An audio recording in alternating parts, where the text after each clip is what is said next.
working on the front lines of this pandemic. And just last month, a young man stepped into his dream job at Broward Health as a doctor in the same town where he grew up, Pompano Beach. They call him Dr. JD. Now, in his own words, he shares his path to a career in medicine and how he plans to pay it forward. I'm Jean-Dominique Foureau. I am a first-year emergency medicine resident here in the ER department. My mother was a nurse. She was a nurse all her career. So I would see how she impacted people, how she impacted families, how she impacted communities. Days before it happened, this family was seen out together, laughing, celebrating the holidays like any other family on that street. Days later, that same street was surrounded. SWAT teams, officers with weapons drawn, calling one man's name into a house that had gone completely quiet. For hours, they stood outside that door, telling him to come out, telling him he was under arrest. He never answered. Because the silence they were hearing wasn't a man refusing to come outside. It was because there was no one left inside who could. By the time this Saturday morning was over, a 2-year-old boy would be without his mother, and a community would be forced to ask how a man they called a hero ended up at the center of a homicide investigation. This is the story of Jean-Dominique Foureau and Veloudra Petit-Val. Stay with me. This one is heavy. Before we get into it, don't forget to drop your like, comments, and subscribe to Trial of Clues. Let's start with the man everybody thought they knew. Jean-Dominique Foureau was 34 years old, living in Lutz, Florida, born in Haiti. Haitian Creole was his first language, and that culture stayed with him even after his family settled in South Florida. He went to Deerfield Beach High School, then Florida State University, where he earned his degree in kinesiology and exercise science.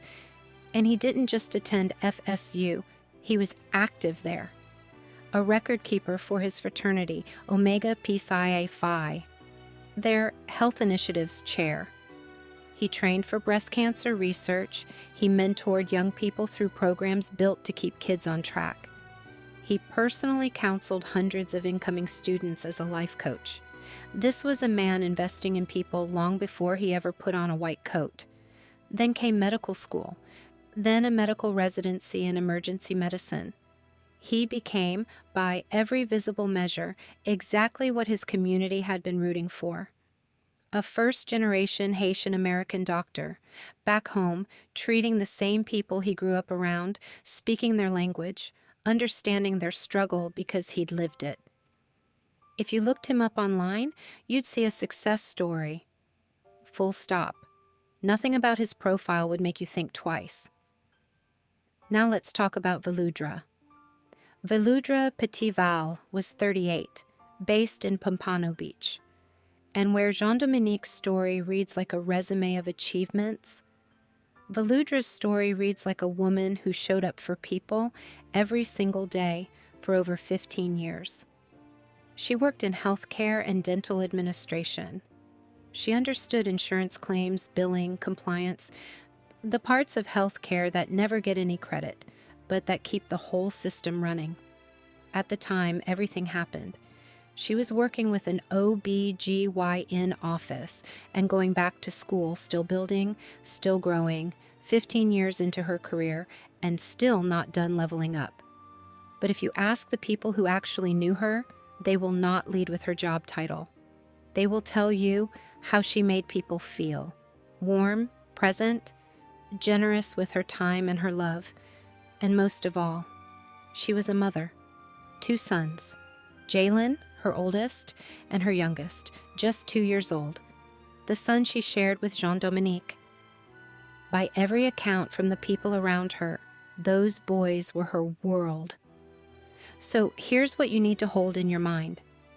2 people, both accomplished in their own lane, both busy building a life, both parents to the same little boy. On paper, it looks like the story could have gone a completely different way. It didn't. When Jean-Dominique and Veloudra were together, people who watched them said they balanced each other. He was disciplined, structured, reserved.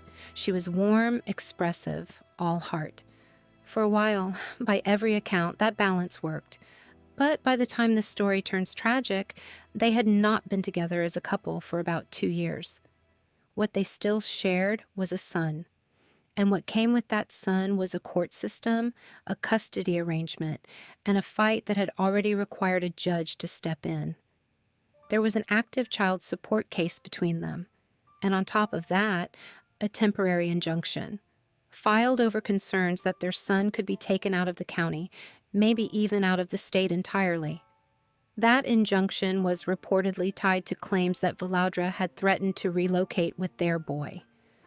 Let that sink in. This wasn't just two exes who didn't get along anymore. This was two parents already deep enough into conflict that the courts were involved in deciding where their son could and could not live. That was already a lot to carry. Two demanding careers, one of them literally saving lives in an emergency room, an active legal case, and a co-parenting relationship that had already broken down enough to need a judge's signature. And then, about 6 months before everything happened, Jean-Dominique made a decision that would change the entire shape of this story.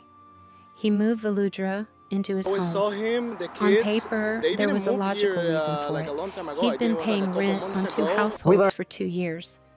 He traveled a lot for work, so his place sat empty most of the time anyway.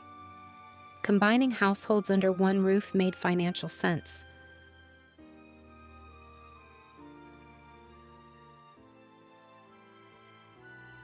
But here's what that decision actually meant in real life.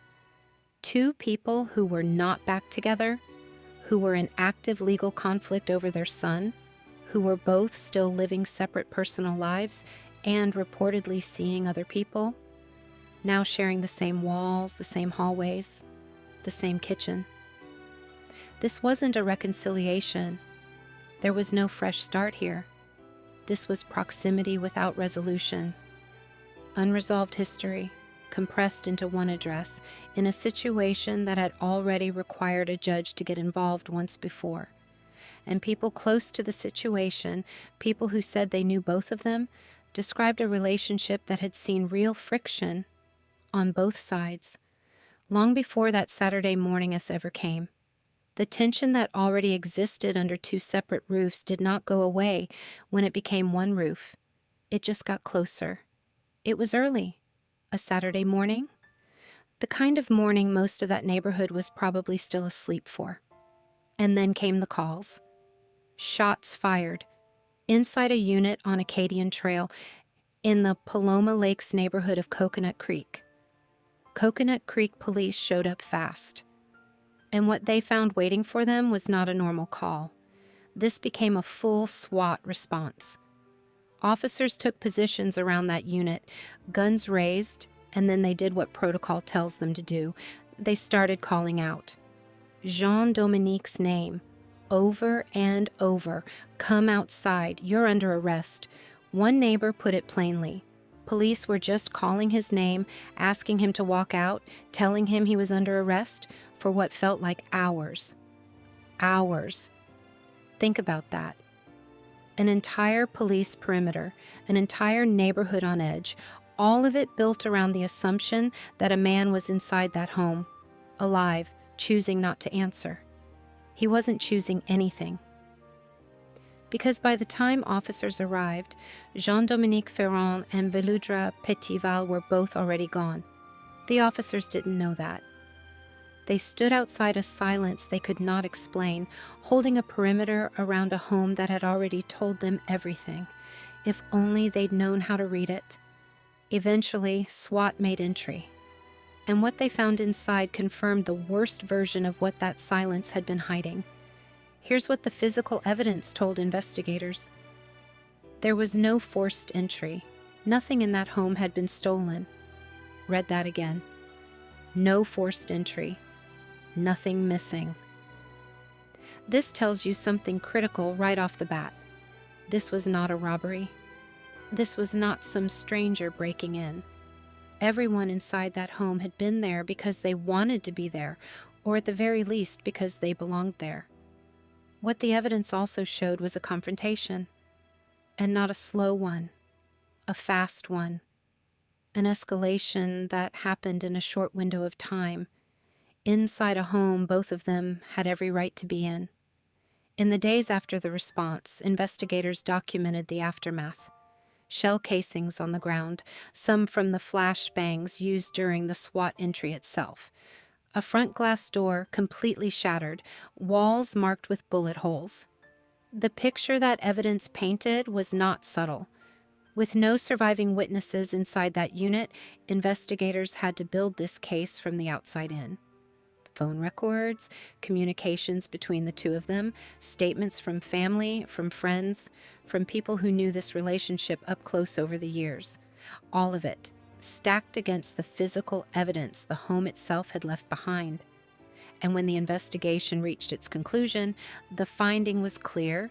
Jean-Dominique Foureau was responsible for the death of Veloudra Petit-Val. He then took his own life. The Coconut Creek Police Department confirmed there would be no further arrests, not because the case wasn't serious enough, but because there was no one left to arrest. A 34-year-old doctor, a 38-year-old mother of two, a 2-year-old boy now without either parent in that home, and an entire community left standing outside a house they thought they understood, trying to make sense of a silence nobody saw coming. Once the news broke, one of the first moves came from Broward Health. Jean-Dominique had completed part of his medical training inside their system. His LinkedIn still had their name on it. His old professional photos still had their logo on his coat. So Broward Health released a statement, making one thing very clear. His training with them had concluded back in 2024, and he had held no affiliation with their organization since then. Now, that kind of fast distancing isn't unusual. Institutions protect their name. That's standard, but sit with what it actually reveals. A professional identity, no matter how many years it took to build, can be cut loose from the person behind it in a single press release. One decision and years of credentials mean nothing to the brand that once proudly claimed him. Meanwhile, Veloudra's family moved just as fast, but for a completely different reason. They moved to honor her. A funeral home post spoke of the outpouring of love and prayers surrounding the family. They asked people to redirect their support toward her two boys, Jalen and her youngest, as they now face growing up without their mother. The comments on her memorial page said she was beautiful, that she deserved peace, that the people who loved her were still holding her close. Grief, faith, gratitude, all tangled together in real time. Now here's where this story gets uncomfortable, because the public reaction to this case did not go one direction. It split. There were people mourning Veloudra, furious at Jean-Dominique, full stop, no complications. There were people who pointed to the alleged history of conflict between the two of them and argued the full picture was more complicated than one headline could hold. And then there were people defending Jean-Dominique, not because they had inside information, because of his title, because he was a doctor, because of everything he'd built. One commentator, addressing the online arguments directly, said it best. There was a Team JD and a Team Veloudra going back and forth, adding to an open wound over and over again when both families were already grieving badly. That's the part of this case that should sit heavy with you. A man's profession, his degrees, his community standing, none of that is evidence. None of that tells you what happened behind that door. And yet people picked sides based on a resume, like a job title can vouch for someone's character in a moment nobody else witnessed. That's not justice for anybody. That's just noise, dressed up as an opinion. Here's what we know for certain. Veloudra Petit-Val spent 15 years building a career in healthcare, showing up for other people every single day. She was still growing, still studying, still becoming more. Right up until the morning she didn't get to wake up. She was supposed to watch her boys grow up, watch Jalen become a young man, watch her youngest learn to read, start school, grow into himself. She didn't get that chance. And that is the loss underneath every headline, every comment section argument, every Team JD post online. A mother is gone. 2 boys are left to grow up carrying a story they were too young to understand when it happened. Jean-Dominique's community is grieving too, trying to hold 2 truths in the same hand. The man they admired, the mentor, the doctor who made it out and came back to serve his people. And the final chapter of his story, the one none of his achievements could undo. Nobody outside that home saw the full picture. That's the part of this story that should make all of us pay a little closer attention, not just to the headlines, but to the people around us, to the relationships that look fine from a distance but are carrying weight nobody's talking about, to the warning signs that only make sense in hindsight. This is why we tell these stories. Not for the shock value, for the boys left behind, for the family still asking why, and for anyone out there right now living inside a version of this story that hasn't ended yet. If this story moved you, that's the point. Share it, talk about it. And if you see the warning signs in your own life or someone else's, don't wait for hindsight to make it make sense. Thanks for watching Trial of Clues. We'll see you in the next one.